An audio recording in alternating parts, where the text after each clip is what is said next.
It's a little bit overcast this morning. I was kind of hoping the sun might be out a little bit more, but it might change later on. And I say that because yesterday I went and dropped all the silage. This is one of the paddocks here, obviously.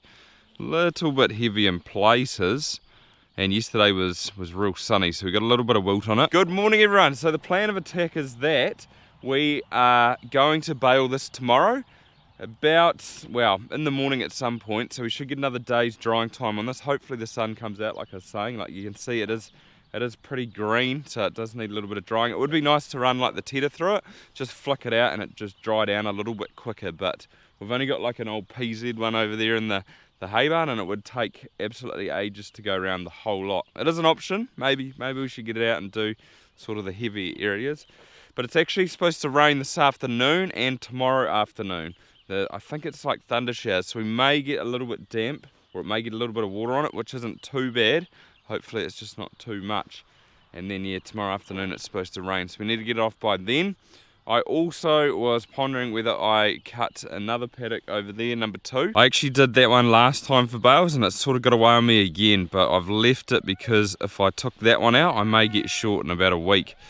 This paddock almost looks like a silage paddock too, but I'm leaving this because the cows are going to go in here on next Sunday, Monday, because they're herd testing. Well, we're actually herd testing and it's nice and close to the cow shed. I thought it was actually today we're doing it, but I was a week early, so I've got to save that for a week. I'm going to mow it in front of them so it just cleans it up a little bit better, and it's just nice and handy to the shed there. We don't have to muck around waiting or you know, walking cows up. It just makes life so much easier. We've got the lovely choir of these bulls every morning now. Dad's brought them up. There's 2 over in this calf paddock and there's 2 in that one. So they are waiting to go out with the cows. It'll be in a couple of days. Unfortunately for them, they've been waiting 10 and a half months to go and do their job, and they've got to be held up for a couple more days. But there's just a couple of cows in here, like some of the best cows in the herd, that are coming up to sort of 18, 19 days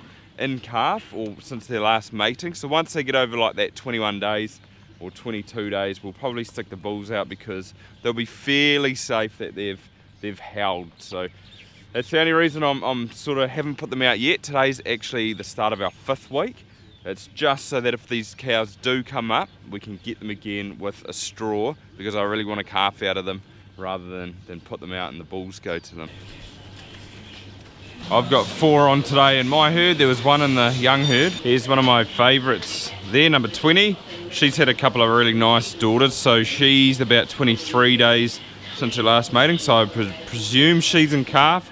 And then the next one, so this is one of the ones I was saying, she is 19 days since her last one, so a couple more days and then I'd consider her sort of safe, or thereby safe. It doesn't always work like that, but that's what I'm doing. Coming to shut these cows in, and it looks like they're all waiting in the race for me. Come on girls, that's why I left this gate open. Come on Ed. They were in here yesterday and I thought, oh, they can come back and try and clean up some of these bits of grass that they sort of left behind. I've been around and topped everything and it actually looks like they have cleaned it up a little bit. And then I would just put them through this gate here, easy as.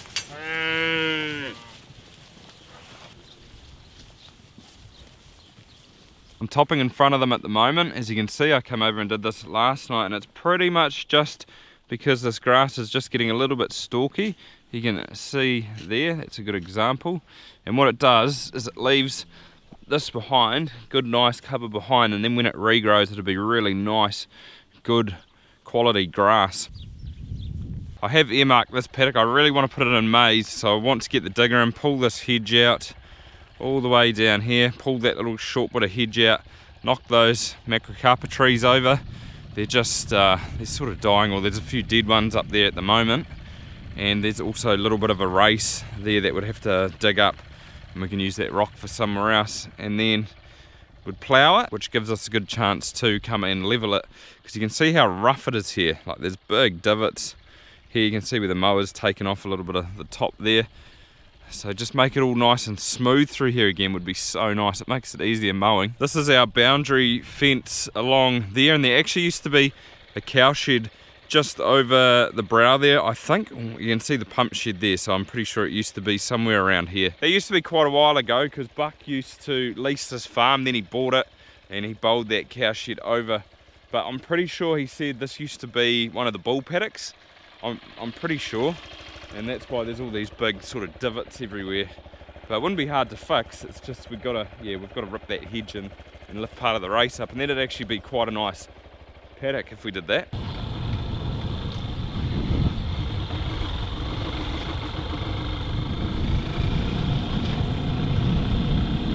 I love that smell of freshly cut grass. This was the last paddock I cut yesterday, probably sort of around 2 o'clock.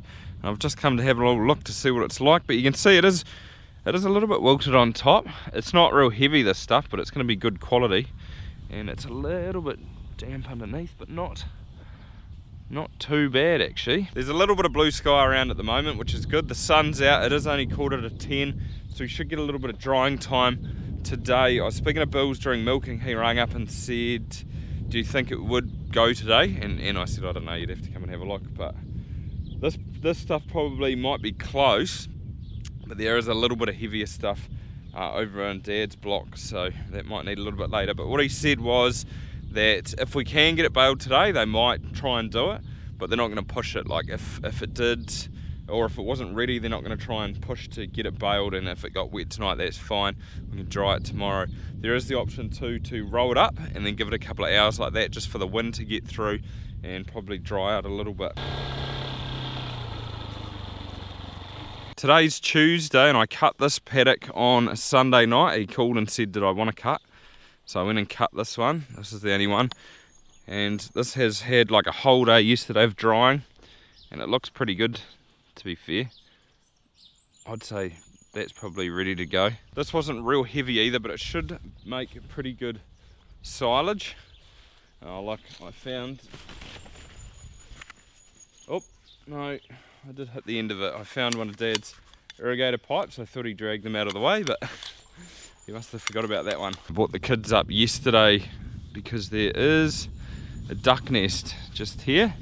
There's a duck sitting on it. She's just flown away. There's a few eggs in there, but I'll leave her to it. This was the heaviest stuff I cut. I'm pretty sure I actually cut it first yesterday because of that reason. And it looks fairly dry on top. Like, oh, you can hear that rustling, which means it's nice and dry, and underneath, what's it like? See, it's still pretty green and a little bit damp. It's just gone past 12:30. I gave Bills a quick call to see what he wants to do, and we've made a bit of a plan of attack. We're gonna leave it sit for the rest of the day. There could be thunderstorms later on. We could get it, but I think they're gonna be very localized, so we're either gonna get a lot or we're not gonna get any at all. Gonna leave it, let it wilt down for the rest of the day, and then just get the beta in here tomorrow. They're going to go to Mike's first, and they might be here at about 10 or 11, somewhere in there. So that sounds pretty good to me. A couple of those paddocks from earlier on probably would be good to go now. And he said like the baler's just sitting in the yard, but we might as well just get the whole lot in one go. Tomorrow's supposed to be a little bit hotter as well, but it's definitely got that feeling about it that it could be going to rain. Like, it almost looks like it's sort of raining through there at Mungatout Tree. Might get a little bit wet this afternoon, but I guess time will tell. But today's actually the first Tuesday in November, and if you're from New Zealand and Australia, there's a big thing that happens today, and that is the Melbourne Cup. So the ponies are racing this afternoon. The main race is at 5 o'clock. I'm actually in a syndicate in one of the pubs in town, so each month I put in $30 into an account. There's 24 people in that account, and then I can't remember when it is. It might be like 3 o'clock today. They go and draw the horses, so each person gets a horse.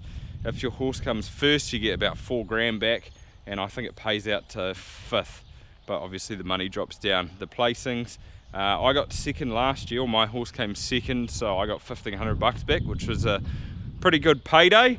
And hopefully today I get the right horse too, but it's really a bit of a gamble. The favourite is the horse that won it last year, but I don't know. Any horse can have its day, but hopefully mine comes in the top 3. That'd certainly be pretty nice. Just got back. Cows are all fed a little bit earlier than normal. Dad's moving his. Then he's going to come and pick them up, and we're going to head back in. Lucky I was following these girls. Usually I just leave their paddock set up, or the race set up, and they just walk there once they're done on the feed pad. For the last 3 days they've been going through that gateway, and they must have thought they were going through there again, because they just stopped in the race. The lead started again now, but they might have turned around had I not been here. I'm not sure what horse I got drawn either. I couldn't stick around for it. It's probably only been drawn in the last 15 minutes. I think it's almost 4 o'clock. So I need to shoot back, have a shower, and then, yeah, get in before 5. When I headed in before, it was absolutely just black all through there. Like, it had been pouring down, and it's kind of cleared, although it's looks like it's almost building around us at the moment. Like, it is getting a little bit dark, and I can feel the odd spit. So hopefully it doesn't come to too much. Cows are, oh, the lead's just made it to their paddock. Looks like it's kind of raining through there, so we may get a little bit.